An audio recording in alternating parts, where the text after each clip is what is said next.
Dun, dun, dun, dun, dun, dun. Nah, nah, nah. Cheer, cheer.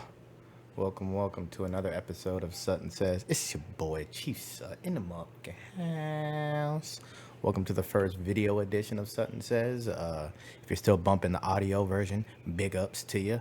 Make sure you throw a 5-star and a little review ski if you already haven't. I'm sure you have because you guys are lovely people. But either way, I have to say that. They paid me to say that. I've actually made no money yet. So right here would be where we would insert our sponsors for today. I know DB's going to watch this, so we'll shout out Live Like the Pros. Make sure you follow them on Instagram if you fuck with golf and all that funky business. He flies everybody out on private jets. You get to hit all the PGA courses and actually live like a pro golfer. So shout outs to them. They're a casual sponsor of the show, I guess. But if you're bumping this right now, you might have seen me win a draft with a D plus grade and then just turn that shit around and win the league. You may have seen me wiggle into the playoffs with a losing record and almost take the entire thing. Maybe I sent you a trade that you didn't think was that good, but you took it. Everyone thought you maybe got banged over the head, and it worked out for both of us. Maybe it didn't. But either way, maybe you haven't paid that much attention this offseason, and you're kind of just trying to get back into fantasy without just going to the NFL kickoff show on ESPN and checking into the rest of that shit. So welcome. No matter what it is, you want to avoid those baity offseason headlines and you just want it all summed up, I'm your guy. I got you. Welcome to Chief Sutt's Fantasy Football Crash Course. I'm Chief Sutt. I'm a championship winning DJ and serial entrepreneur, and I'm going to go over some of the key players on new teams, a few rookies to know, as well as some overall notes and some shit that's just going to be necessary to know for this upcoming season. I've condensed all of my findings and research into an Excel spreadsheet to use draft day, which is this bad boy that you can see here. If you're somebody that would be interested in having all this, it has positions, it has ADPs, it has where everybody else would draft them, it has my personal notes for most players, not all, but most, a lot more than you're going to get with other shit for free. If you want that, just let me know. Just join my Discord. Access is completely granted. I'll shoot you a virus-free folder, absolutely no viruses in it, with this, all that, or I can just share it on a Google Drive, whatever it is. If you win your league, just tag your boy, let me know. If you use a player that you pick up on this, I would like to know. I'm not asking for a cut, but if you do want help on draft day, I do that as well. I need 20% of all earnings at the end of the season. And I'm not helping out on the buy-in because we're going to win your shit, but over on my actual YouTube channel, if you're watching this, you might be seeing it. You'll see some of these older videos that I made. They explain some of my other concepts and things that I live and die by. I've won more than one championship. It's not like I've won one and I'm just fantasy football guy. If you know me, you probably know people invite me into their leagues and try to at least have one or two other people ready to go to beat me. Or if they're bringing somebody into a league, their job is to make sure I don't win or somebody else doesn't win. So make sure you check out some of these older ones. It'll help out with some of this stuff that I'm going to go over today, but it's not necessary, honestly. It's just a little bit more info and maybe a little more justification as to why I feel like I can do all this. But this is being recorded as of August 26th. Still a little bit of preseason to go, but I tried to stretch it as far as I could to maximize this information and the rankings and everything else. But keep in mind, things change, people get hurt, people make the final 53 because of their draft positions, all sorts of shit.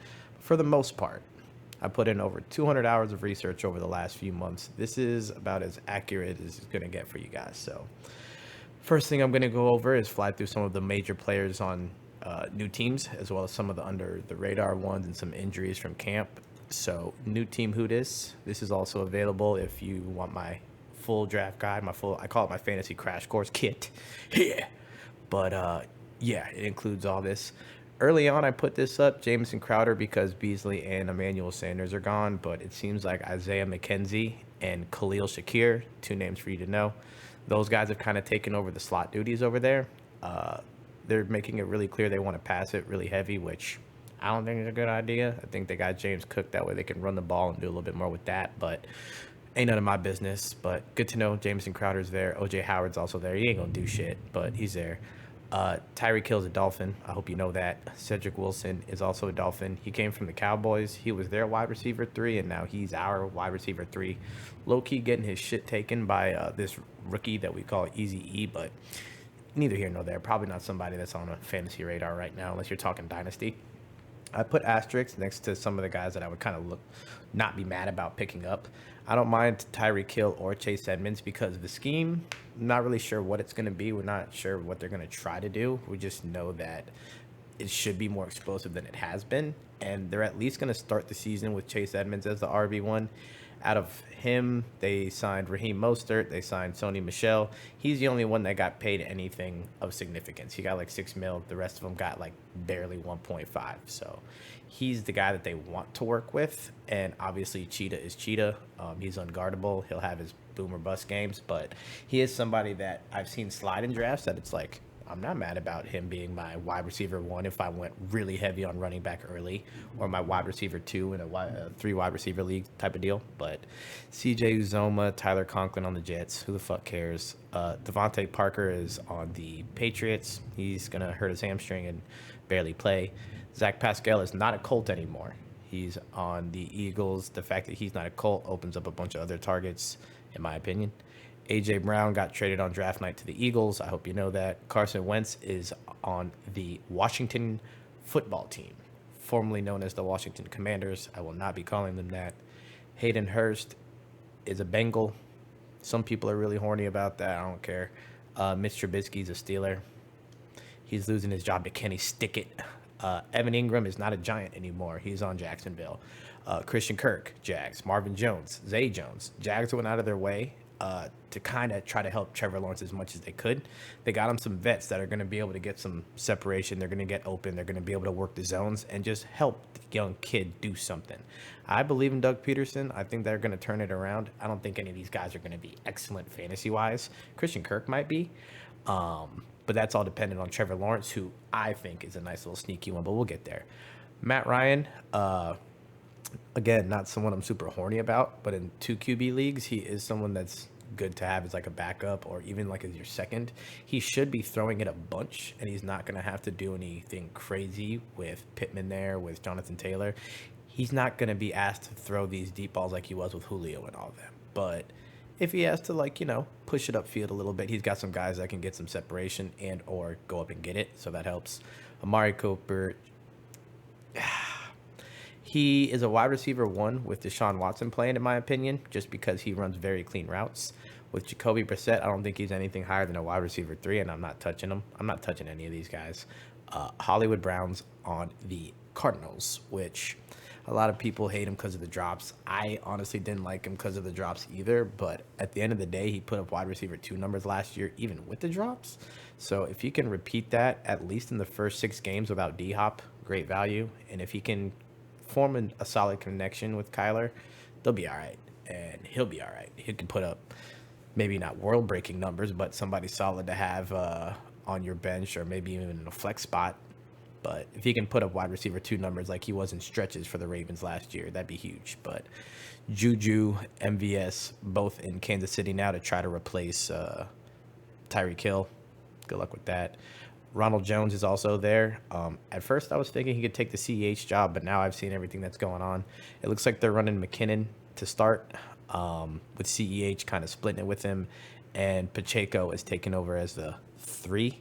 But I don't think that lasts. I think Andy Reid funnels through running back super fast, and whoever he thinks is going to be the most productive, that's who gets it. And that's going to be Isaiah Pacheco, guaranteed. And he's going to have one of those, like, Kareem Hunt level takeoffs where it was Spencer Ware for like 14 seconds and then Kareem Hunt, holy shit, won your leagues. I traded him away that year too, like after he was balling out. I was so stupid, but still got second in that league. Lost to the guy that I traded Kareem Hunt to. Go figure. Fuck Pira. But Sammy Watkins is in Green Bay. People are horny about that. I don't care. DJ Chark's in Detroit. I was rooting for him, but I don't believe in him. Russell Gage in Tampa Bay, I believe, is huge. I don't even think I've updated this since Julio, but they have Julio now as well. I think the fact that Tom Brady handpicked Russell Gage was kind of big, but now that he's had this injury and they're letting Julio get reps, I think maybe he might have lost a little bit of what's going on, but who knows if Julio really is as washed as like some people think he is. Russell Gage will go right back to Eaton, but Byron Pringle's buns, Mike Davis's buns, but they're not on the same team that they were last year. Jarvis Landry might do something in New Orleans, but honestly, like Michael Thomas before his little hamstring scare was apparently destroying camp. So the way he's looking, the way Olave's looking, Juice is just somebody that's going to be there for extra. He's not going to be anything of significance at all, straight up. Marcus Mariota in Superflex, I think he has some garbage time potential as long as he can hold his job. At some point, Desmond Ridder is going to take over, and when he does, I would say pick him up as Superflex because Atlanta doesn't have a lot going on for him, and there's going to be a lot of garbage time to be had, especially in the division they play in. But Bryan Edwards is also in Atlanta. He might eat. He's a good football player, but he never got it done in Vegas, but never really had an opportunity either, so we'll see. Devante Adams, speaking of Vegas, he should eat. He played with Derek Carr in college, which is why everybody's so like, you guys don't even know what he's about to do. Like, they've been boys, so they think it means something. It does mean something, but I don't care. Gerald Everett is on the Chargers now, which is cool because it gives Herbert a little safety valve. Russell Wilson is in Denver, as you should know, Broncos country.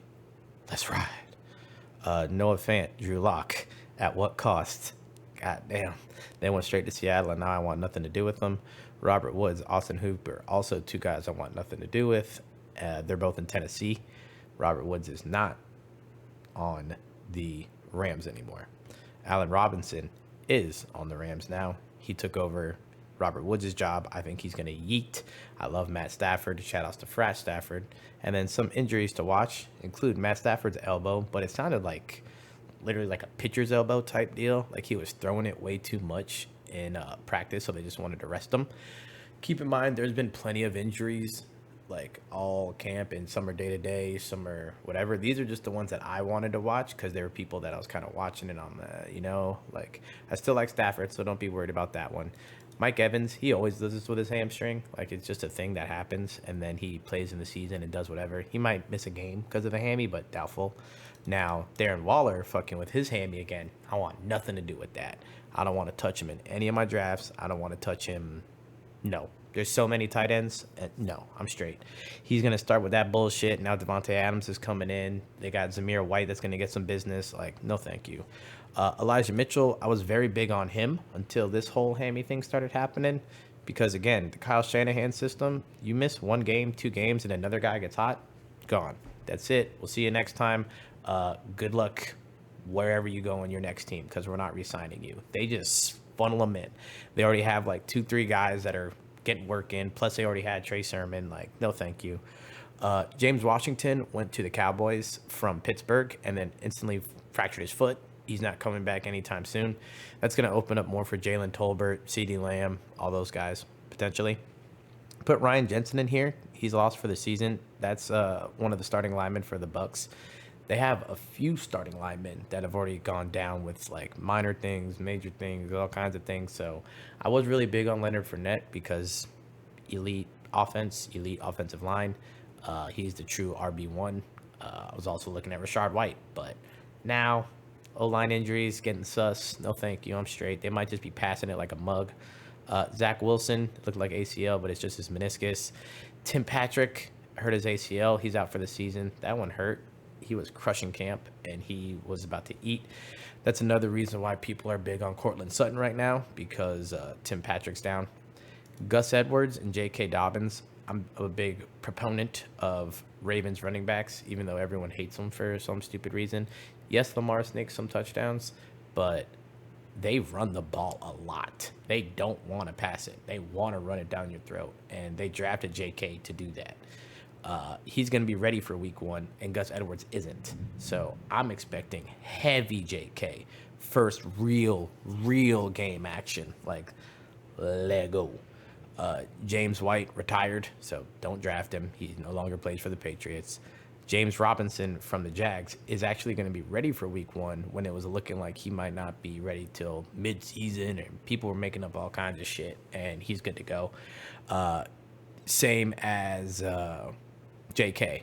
JK was like, you guys are saying I'm not going to be ready till midseason. I'm ready right now. I just got cleared. Like, what are you talking about? Yeah, I was talking about Russell Gage. He hurt his leg. My leg. Isaiah Spiller, nothing crazy. I think he had a little concussion scare, but he's day to day. I'm a really, really big Isaiah Spiller truther. I think people are really on Breece Hall because everybody else is just on him and they don't want to feel wrong. But I think he's the fourth, maybe fifth best running back in this class. Yeah, we'll talk about that later. And then Mecole Hardman hurt his leg. I'm a big Skye Moore guy, and I'm a big Andy Reid offense guy. So him getting hurt and him always not being it, he has his flashes and he's fast, which we know, but that's not it. I don't know. So moving on. One thing that I really, really like to get into, and I had a dynasty draft last night, and I went deep on these guys. I want to go over some key rookies to know and a couple sleepers for you to tuck late in drafts, maybe reach for in dynasty a little smidge. But my favorite guy coming out was Chris Olave this whole time. He just runs such clean routes. He's so fast. He has great hands. Like he's complete. Like he's ready to go. Plug him into whatever offense you want. And they plugged him into New Orleans, which they're always in shootouts. And they just grabbed the shootout meister, Mr. fucking Jabu Winnings. And they're going to throw the rock a lot. And I'm with it. And his division mate, Drake London, is also just walking into a place where there's no one else. Like, they want receivers. They want to get busy. Olave has the luxury of getting Michael Thomas back. And Thomas, I feel like, is going to be on a mission because everyone like y'all have been talking shit about him for the last 2 years. But he's the truth. He does not hate football. He might be a finesse king, but he doesn't hate football. He's going to come back and get busy, and that's going to open up a lot for Olave. Maybe Juice, but I think Olave and Thomas are going to, like, get after it. Now, I think Drake London and Kyle Pitts are going to get after it in the same way just because they fucking have to. There's no one else there. I like the running back that they drafted, Tyler Algier, but it's still questionable. Yeah, they have Cordero Patterson, but do they, you know? Isaiah Pacheco, again, I'm really big on him. I have a homie that draws up my workouts. Right now he's at Texas Tech, but he used to be at Baylor. And he was there when Pacheco was there. And, excuse me, said he was an absolute dog the entire time. Dog. And kid comes from a pretty rough upbringing, and he just runs angry. At 220 pounds, he ran the fastest 40 time at the combine. I want that because he is behind the Chiefs offensive line, which is going to be a winning offense that wants to put up points. That's who I want. The next guy I want is Skye Moore, Chiefs wide receiver. He was running jet sweeps early on in camp. They're saying he's like sixth on the depth chart and he's got to work his way up, but I'm not buying it. That's just that Andy Reid diversion shit. I think they're about to slam Pacheco and Skye Moore down everybody's throats. I was blessed enough last night to get Olave, London, Pacheco, and Skye Moore. It wasn't in that order. I went Pacheco. I had 2 firsts. Took Isaiah at 6. Took Drake London at 9. Let Breece Hall fall to 10 because I don't want him. I don't give a fuck about Breece Hall. I don't fucking get it. But y'all can have a Jets running back that's going to be losing a lot and splitting carries with Michael Carter and the other nigga they got. So have fun with all that. But either which way, yeah. Then in the next round, I was like, wow, Chris Olave is still here. Even though I have Michael Thomas on this team, I can't pass on him again. He's my favorite. So grabbed Olave. Only reason I didn't the first time around is because I feel like Drake London's a little bit safer because Pitts is the only other guy. And then next round, I was able to get Skye Moore. I'm like, huh, wow, I just won the draft. I don't care what anybody else does. But then Garrett Wilson is a potential garbage time king. When you see GTK, that's garbage time king.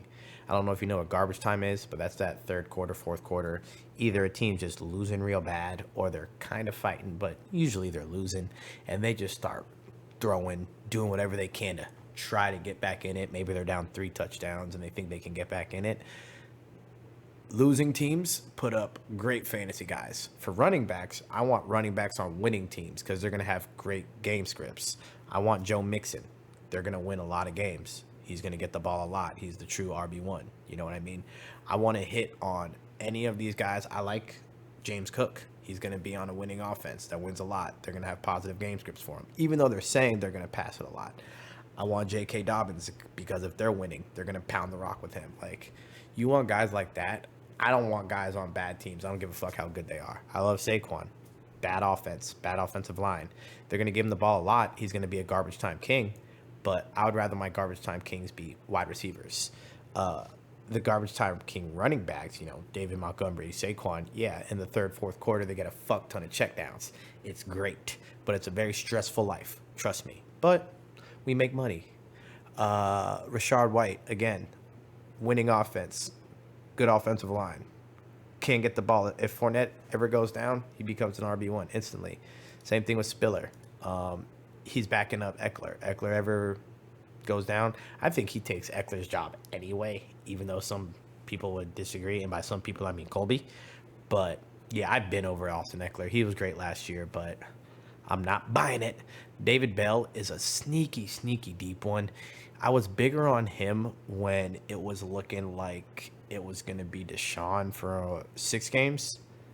And now that it's 11, I don't know what's going to go on with that offense. I'd like to wait and see a little bit. But David Bell is definitely somebody to keep your eye on. He runs phenomenal routes. He catches the ball very well. He's a very clean, polished wide receiver. And that Browns offense needs something. Like, they love having skill position guys, but they just traded away all their high-paid ones, paid a rapist, and now they're going to funnel the ball to someone. So I don't fucking know. But either which way.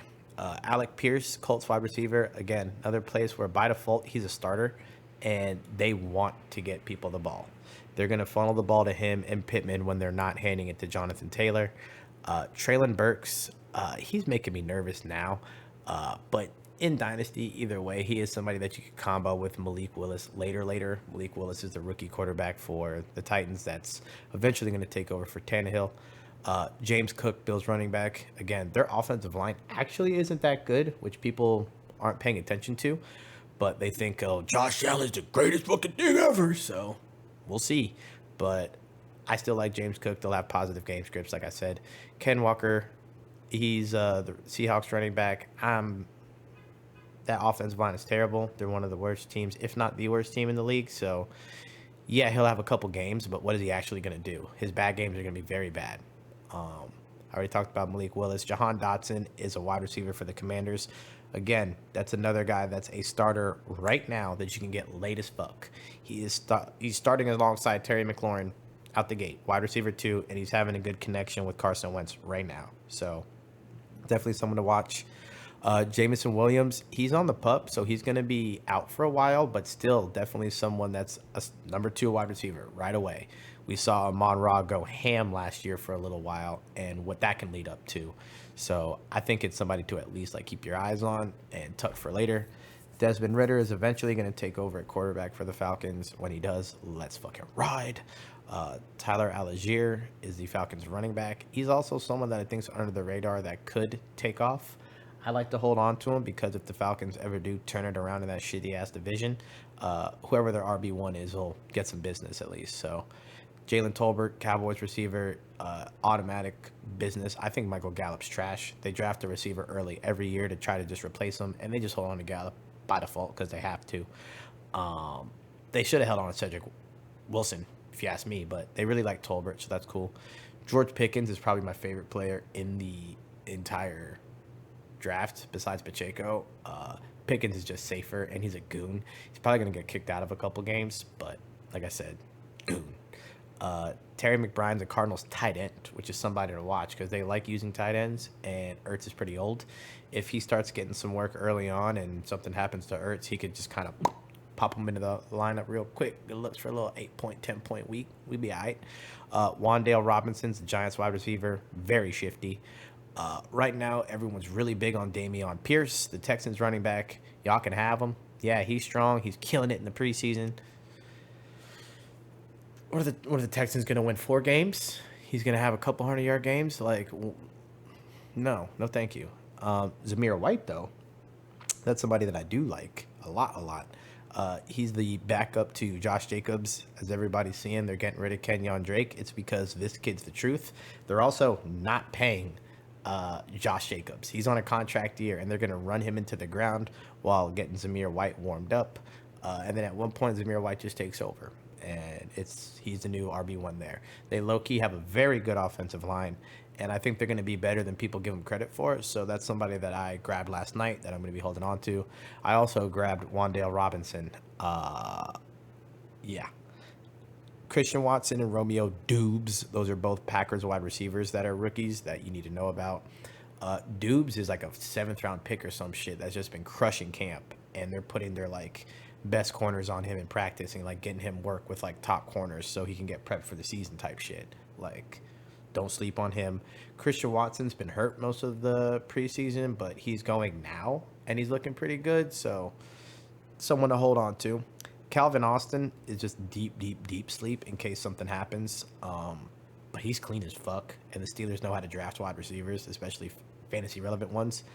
Khalil Shakir is the Bills slot guy that I was talking about a little bit earlier. Between him and Isaiah McKenzie, one of them is going to like probably see a lot of work, or they're going to split it with them the way they split everything with everyone besides Josh Allen.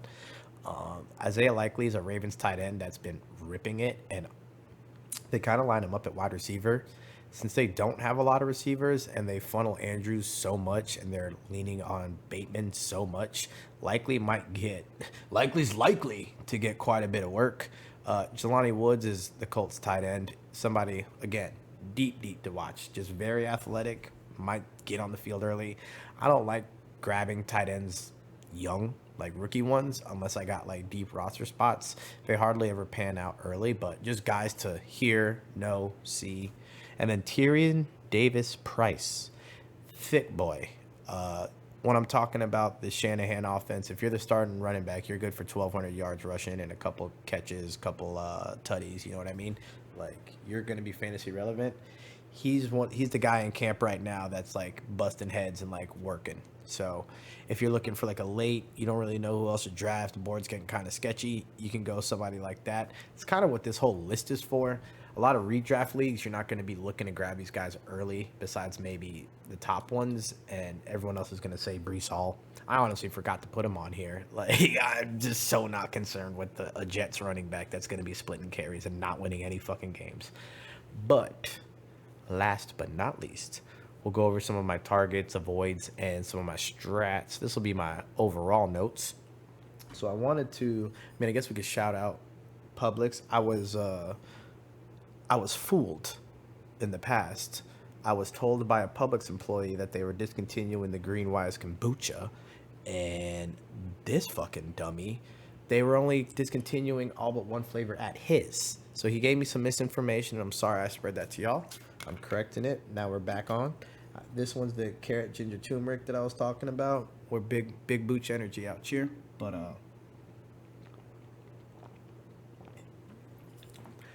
when you get the draft guide, after hopping in the Discord or leaving a 5-star review on the podcast on Google, Spotify, whatever, just do any of that stuff and I'll give you this shit. I don't care. Or just ask nicely.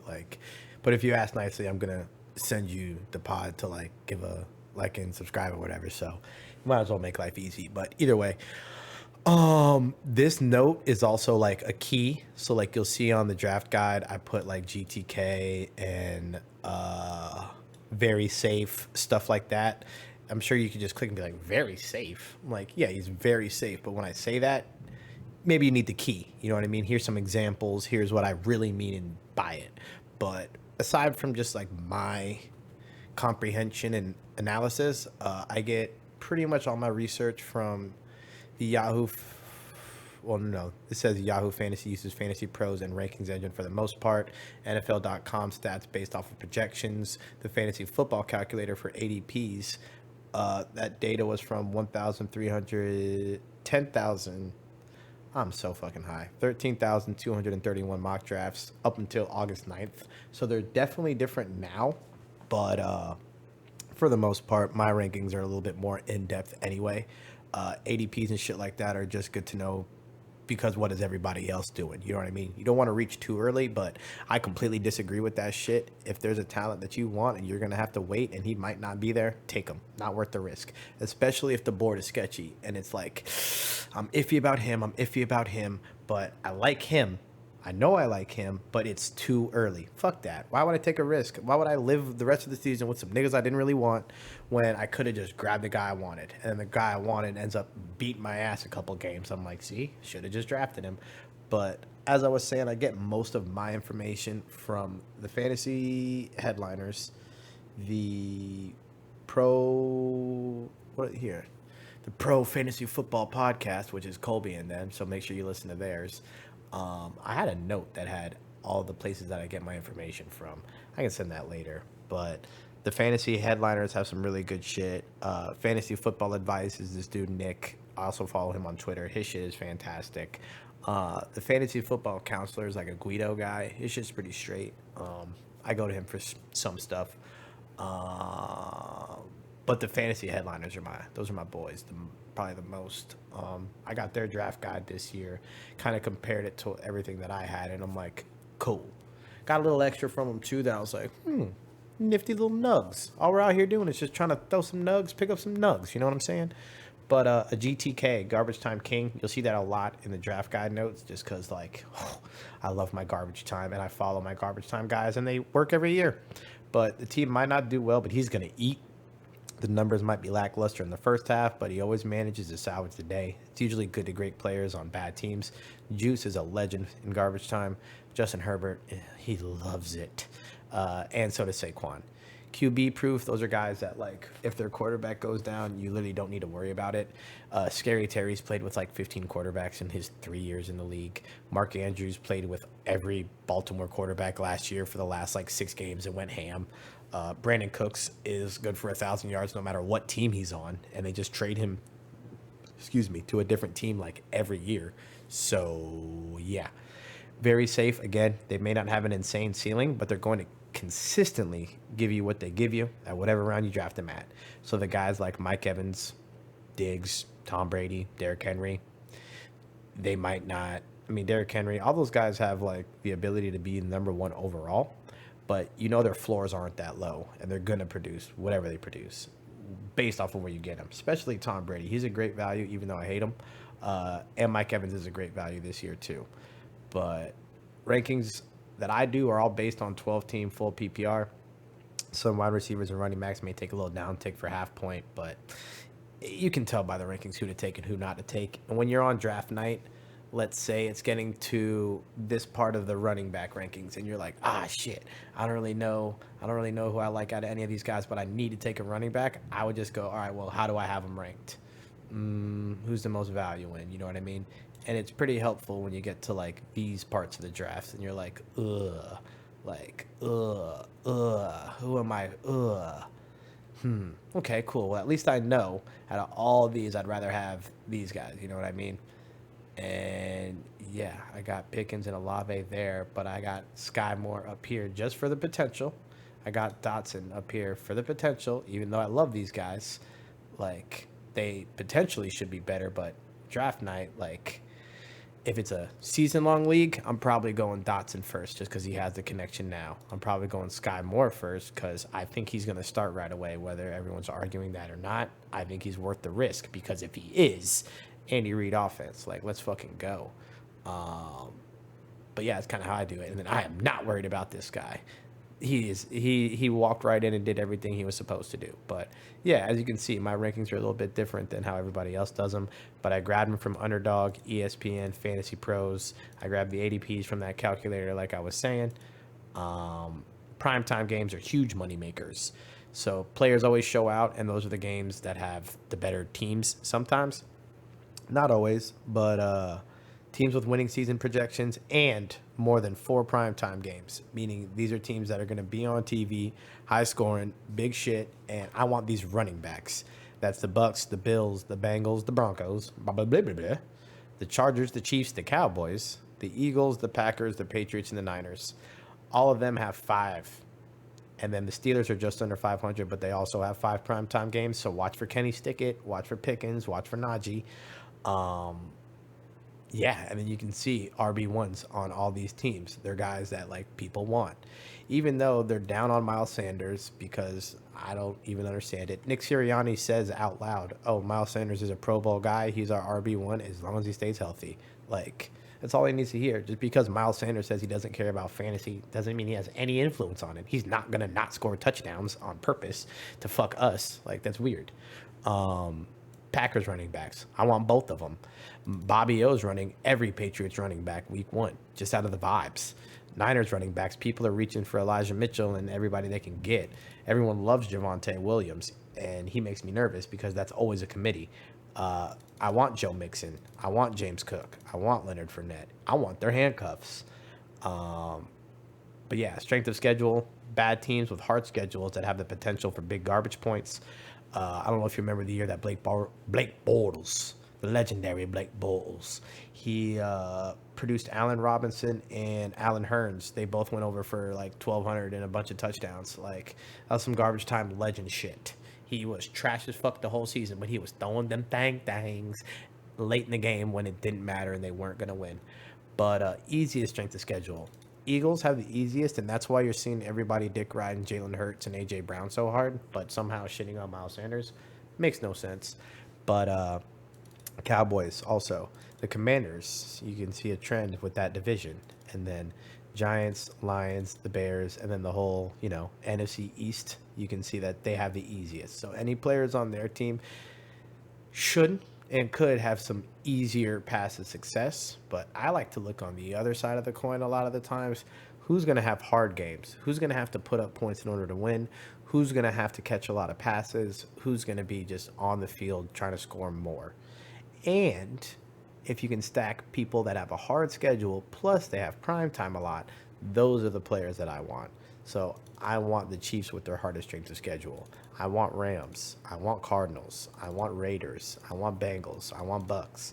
You noticed how the hardest strength of schedules also coincide with all these primetime games. Like, those are who I want. That's my These are my garbage time guys. Load me the fuck up. I took 2 Chiefs last night. Give me more of them if you could. Now, playoff schedules. You want to look that deep because, right now the strength of schedule might change and like how everybody looks might change, but for the most part, it might not. And if it doesn't, the Jets, the Jags, and the Niners have easy playoff schedules, which tells me Trevor Lawrence late might be really solid because he's not going to be having rough days. He's not going to have those 120 passing yard days with 3 interceptions. That's where he might be getting hot, throwing for 300, 3 touchdowns type shit. Same with Zach Wilson, but Zach Wilson, I doubt it. And then you're seeing everybody drool over Trey Lance. Same reason. They're looking at the same shit I'm looking at. That's why those players are getting hyped up. Now, hardest, which to me, I want the guys with the hardest. I can't type. You see this shit? They even autocorrected. I still pulled up with this shit spelled wrong. Hardest tells me, okay, yeah, they might have those 125 days and like a bunch of interceptions, or they're going to rise to the occasion. So that's going to be Tua Man.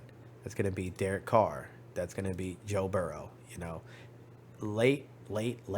If these guys are popping off, I think they're great values. Obviously, you could have these other ones running, and maybe these teams, since they have easy playoff schedules, they get positive game scripts and they just run the ball out to try to keep everything copacetic. Maybe they're in shootouts in these hard playoff games and these guys are fucking putting up points. You know what I mean? They're not low scoring. So if the Dolphins offense is as advertised, and these 2 offenses we already know are going to put up shit. Yeah, you want Chase and Burrow if you're big on them, or you're thinking maybe this is their slump year. Maybe this is the year they get figured out and exposed, So the draft and your redraft leagues, this is different than your dynasty leagues, but your redraft leagues is one after round 8. One of the championships I had, I grabbed Lamar and Eckler in like 9 and 10. And the first couple weeks of free agency, there's another league where I grabbed Terry and Waller on top of everything that I had. And actually, I think that might have been the same. That was the same year. Exactly. Always want to take RBs with the first 2-3 picks. So since I was hoarding up on those running backs early, I grabbed Eckler and Lamar late. Those are fucking plug-and-play starters and ended up taking off. And then in the first couple weeks of free agency, I fill my tight end hole and I get a wide receiver 1. It's hard to beat me. Great to elite running backs on good teams. You want to draft as many of them as possible. When I say great to elite RBs, I'm talking about their skill set. Do you think they're just raw at football? Because some guys are just better at football than others. Now, great to elite running backs on bad teams, I don't want them. yeah, they're going to produce. They're going to have their weeks, but I want consistency at running back. I don't want to deal with that shit. Brees Hall. I think Saquon's going to have a better year than people give him credit for, purely, solely because of this. They don't play anybody. And I think the coach that's coming in is a little bit more respectable than the coach that they had prior. So I think they're going to win more games than people give him credit for, which will make him on the decent side of things. But I love running back in the first 2-3 rounds, wide receiver in 3 or 4, and then just riding best player available. Make sure you snag an elite quarterback by round 8, because if you can get one of the high-end guys, let's say you grab Herbert, and then later on, you also grab Russ. Just because he fell, you have running back, wide receiver loaded. You don't like the board for running back and wide receiver. You got tight end covered. You're like, man, I can kind of just pick whatever I want. Since you already have a starting quarterback, grab that second one. Because if he pops the fuck off, you wait till their bye week situations, figure out, go ahead and trade one of them. We'll see you next season, kid. Great job. Just make sure you don't trade the wrong one. But I do that yearly. I make sure I have an extra quarterback. And I've gotten lucky. I drafted Wentz like round 13 the year that he went off for his MVP shit. And I also had Drew Brees. So I traded Drew Brees away, was able to pick up Alvin Kamara. And then I rode Wentz, and then Wentz got hurt. And I found myself picking up Joe Flacco and shit to try to play in the championship. But got there. If you're drafting at a late round pick, try to aim for elite talent. Like if you're drafting 9, 10 in a 12 team, start the quarterback run, start the tight end run, start all the runs. You're on your own out there. You gotta do funky shit. You gotta do whatever you can do. Still trying to land a couple running backs early if you can, because it really sucks trying to build a team up with sketchy running backs. Sometimes it's doable. If you hit on wide receiver and tight end, quarterback, those kind of things, it's doable. But yeah, you want to get at least 1 or 2 running backs in the first 3-4 rounds, like for sure. This draft seems like you need to take a wide receiver and running back in the first 2. Otherwise, you may find a glaring weakness at your wide receiver 2 or running back 2. And usually in the past, I could just hoard up running backs and take wide receivers late. But I started noticing going running back early that like my receiver shit was getting sketchy. So I've been kind of trying to keep it balanced this whole time, and it's leading to me having some really good teams. But yeah, take tight end early, especially if you have those late picks, or wait long as fuck. There's hella drop off after tier 2, and not having like a tight end kind of sucks, because weekly you're picking up guys, you're trying a guy, you're hoping you pick a guy up in free agency.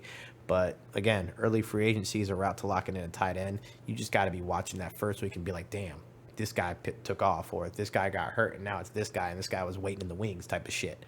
The year that I was talking about with Wentz, I also had Zach Ertz, and I drafted Ertz because I knew he was raw, but the Wentz thing was kind of just a late flyer. I could stack him if I had to. That stack him if I had to went brazy. I stacked last year in a dynasty Andrews with Lamar, and there were games where that alone won the game for me. And I also drafted Debo and Cooper Kupp, so that helped. But that was a team that was carried by sketchy running backs, including Saquon and Demont, who I'm saying are sleepers now. Because you don't have to get them that early. You're not picking him up in the early to mid first round anymore. You're not picking him in the late first through second. Like, they're getting picked up at great values. I also love A.J. Dillon. A lot of people love him now because of all the hype, and like he's going to be splitting carries and stuff. The reason I love him is if anything ever happens to the other AJ, we've seen AJ Dillon step up and just be an absolute monster. It's not like a Alexander Madison situation where Dalvin goes down and it's Madison. Like, no, he's trash. When Aaron Jones went down, AJ Dillon went fucking crazy. So give me that. And they're saying he's going to split in the offense with him since their wide receiver situation is so sketchy. Like, they're making it very clear he's going to get the ball, and you can get him later. Chase Edmonds is another one that's fallen later. I don't want him as my running back 1. Maybe my running back 2, though, to start the season, because they're going to want to come out, run the ball.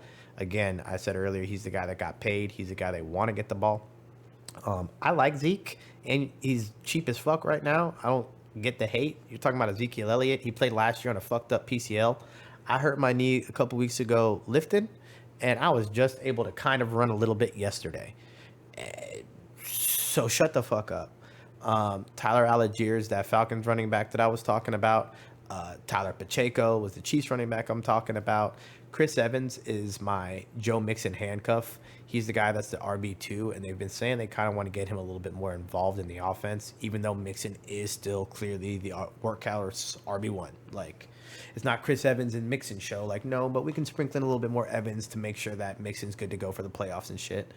And Zamir White, the reason that they got rid of Kenyon Drake, both of those guys are automatic RB1s if there's an injury. Like, it's hard to say that about a lot of guys. You could kind of say it about Pollard, maybe, but he goes way earlier than both of them. People are drafting him like he's the fucking RB1.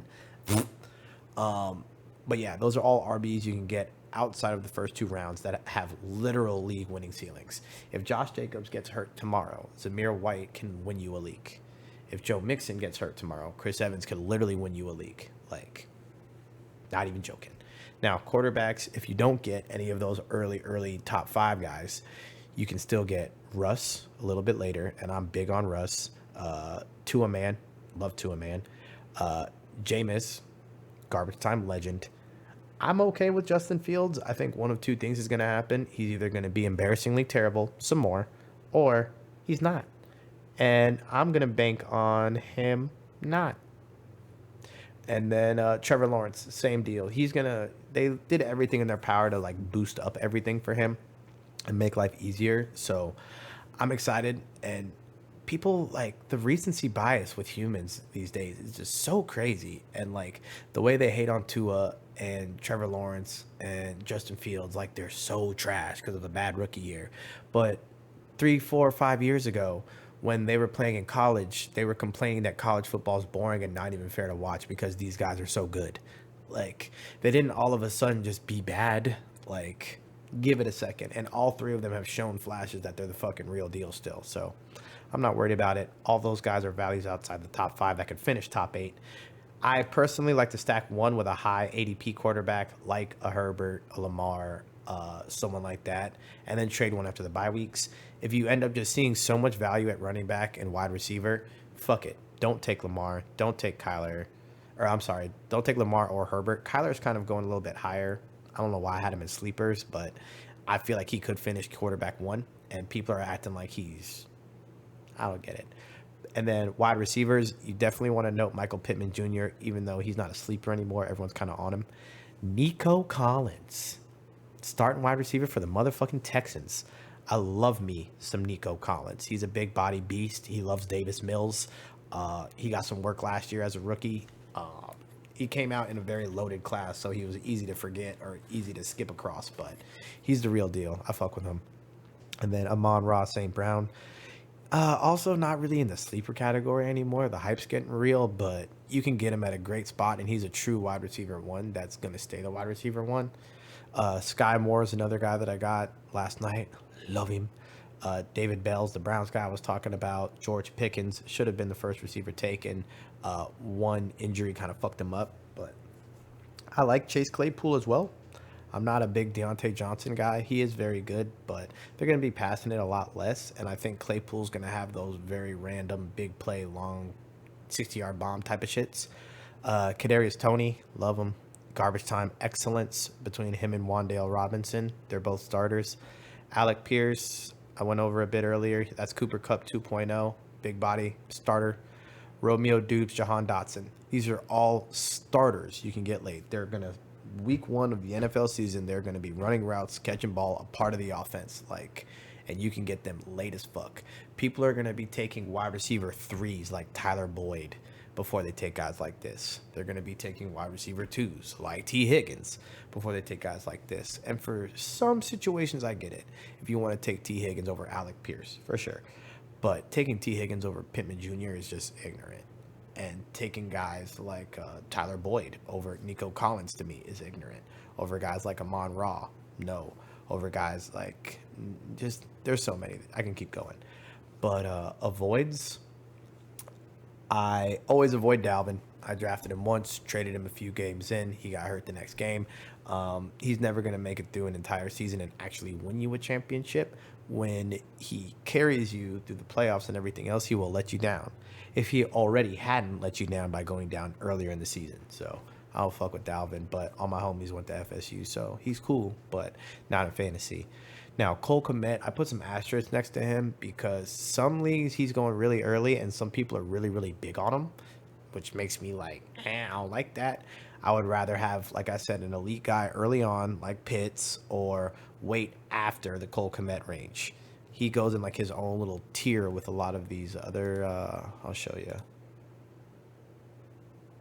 So in this little range, obviously if I could get Ertz, maybe not Gesicki anymore, Freiermuth or Albert O, I would want them before Kmet. But if he slides, yeah, I'll take him. And last night he slid, and I took him, and I was able to get Irv Smith. So I don't have any of these guys, but I got two of these, and all I need is Tua and one of them to pop off, and it's a wrap. Joe Burrow, again, like, I'm just feeling the slump from them. They may get it going. They may just ball out, but I would rather have Brady or Stafford for what he does. He has no legs. He's only throwing the ball, and he's getting drafted around the guys that run and throw. So, no, if you're just going to be talking about guys that are straight pocket passers, I want Stafford or I want Brady. Burrow's cool, though. And then Chase, just for where he's going. If he slides, obviously, I'm going to take him. But I would rather have the tight end advantage if I miss Jefferson or Kupp or all of those running backs in late first. If it's late first and Joe Mixon's there, that's my guy. I hope to get him in every single one there. But if it's like DeAndre Swift, or I could take Kelsey, or I could take Chase, like, probably taking Kelsey. Dolphins wide receivers, really in Dolphins gear. Like, this shit is unbiased, but they make me nervous. I think it's going to be a lot of hit or miss. Tyreek has his week. Jalen has his week. But for both to be able to get 10 catches a game, 100 yards each, like they're getting drafted range, not with how I know we're going to want to run the ball as well. I don't know how much offense we plan to be running, but I think they're too inconsistent for me. But at the right price, yeah, if Cheetah falls, I'll take him because he's going to have those 40-point days. Outside of that, he might have 5 catch games for 40, 50 yards because he does that. People forget that. And I don't think Waddle still gets the 12 to 15 looks, just quick ones like he was getting, but maybe he does. I don't know. I'm avoiding Patriots players. They'll definitely be a winning team, but impossible to predict. Their defense and special teams is always a move. I do kind of like Jacoby Myers a little bit, just because if anybody is to step up and be the wide receiver that Mac Jones needs, it's him. I do not believe in Devontae Parker. Yeah, the Seahawks backfield till the O-line shows me something. I'm also not looking for DK or Lockett until the quarterback situation shakes out. Yeah, they're both very good receivers and they can produce, but no thank you. Same with the running game. Like, I just think they're going to be so bad. But I love Debo. He had a great last season, but I don't trust it again. I'm trying to sell him in my dynasty and nobody wants him. But either way, and then my busts, and how much time? Yeah, I'm at 53. Yeah, we can scoot through this. Eckler. He can't sustain the efficiency numbers. I think this is his fall off year. I think Isaiah Spiller takes a step forward with that beefed up O-line, and he's just their real 3-down RB1 pass blocking the whole 9. I don't touch the Denver or New England backfields. They're always a committee. They're always impossible to predict. They always have like 10 other guys that are going to pop up. You could almost throw the 49ers in there as well, but they do like Elijah Mitchell, and if he can keep the hamstring thing down, he's straight. But I don't know. Like I said, Deontay Johnson, I'm good. Pickens is killing them, and it seems like Kenny Pickett likes Pickens. Breece Hall, no thank you. He's valued way too high for a guy in a committee on a bad team. Even with Wilson, like, taking this huge step forward that everyone thinks he's going to take a step forward. And how many guys are going to ball on this team? It's going to be him and Elijah Moore and Breece Hall, and Michael Carter is going to be an RB2, and Garrett Wilson is going to be getting work. And no, they're not. Breece is getting drafted like he's Najee, and it's not even close to the same situation. They drafted Najee because they needed an offensive weapon, and a guy that they can just hand the ball to or chuck the ball to 15 times on Big Ben's checkdowns because he's afraid to throw it deep. And that's not what Breece Hall is supposed to be. Josh Allen, it's just my gut. I think them losing Brian Daboll is going to hurt. This new offense sounds like it's going to be way too much for Josh Allen. People forget he threw 50% coming out of college. He's not a pure pocket passer. Yeah, they love his visor and his size, and he is a monster. I'm not going to hate. But I think if they're really going to try to make it a pass-first offense, they're going to fuck him up.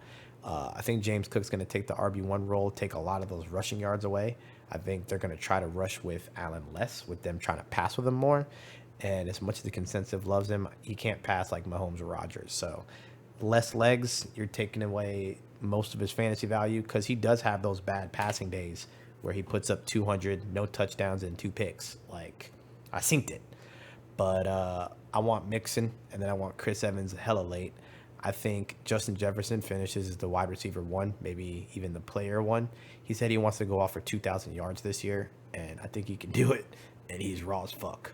And I've never had him in a league, so if I can get him, I want him. Miles Sanders, again, everybody's avoiding him. It's stupid. Fournette, again, they're avoiding him. It's stupid. If I can do the LJ and Mark Andrews combo like I did last year, that was fat. I want to do it again. I definitely want Pittman Jr. I want Tua and Trevor Lawrence late. Edmonds at the right price. I'm not going to reach for him, but I would like him as like my RB3, RB4, so I could throw him in the flex early in the season so we figure out what the offense is doing. If I can get Russ, Cortland, and then Albert O late, that's a fire little 3-stack that I could run on a whim and just piss people off. I want every rookie wide receiver I can because they're just different coming out the last few years. If I can hit on 1 or 2 of them, I'm living. And then I love Irv Smith Jr., the tight end for the Vikings. I want that. And then last but not least, these are just places that I'm watching. I want to keep watching the Baltimore running backs, even though it seems like it's the JK show. People are going to keep saying it's a committee and this and that until they really see that it's fucking not. But I'm going to just keep looking until I see that it's fucking not. Raiders running backs, I put that before the Kenyon Drake trade. And would you look at that? The Arizona running backs beside James Conner, Eno Benjamin is one guy that everyone's been kind of hyping up that I'm watching, but they don't want to give it to a running back. They want to pass it a million times and run that stupid Texas Tech offense. So Jack's running backs, they seem kind of sus because we all still want ETN to be the slot receiver that Urban Meyer was trying to use him as, but that's not what Doug Peterson said he's going to use him as. Doug Peterson keeps talking about James Robinson's our RB1 and he's good to go and shit. So super weird. I just want to know what's going on. Green Bay receivers, they got Dubes, they got MVS not doing anything. They got Christian Watson. They got a lot going on, but whoever the guy is there is a guy that you want to have, if not 2. And the same goes for KC with Juju and MVS and Skye Moore and whoever else they have. Gonna be interesting. Packers also have Sammy Watkins. I didn't even put him on any of this because don't draft Sammy Watkins. And then the Atlanta quarterback situation, I think Ritter takes over at some point, and Drake London and Kyle Pitts are his safety valve. They're just big bodies that are really safe, so he can just funnel it to him. That's a lot of garbage time business. Seattle quarterback situation, yeah, I care, but not really. And then the Saints wide receivers, Michael Thomas came back, was apparently destroying camp, and then is having this hamstring thing, which is separate from his ankle. Ankle's supposedly fully recovered. It's just a hammy thing similar to Mike Evans, supposedly. So I'm monitoring it. I'm watching it. But if it's not him, Chris Olave is going to go berserk, in my opinion. And then you also got the Broncos wide receivers. Tim Patrick was taking the number 2 job from Jerry Jeudy, had it in his hands, and then he got hurt. But apparently Cortland Sutton and Russ are just praying together and figuring everything out. But yeah, that's it.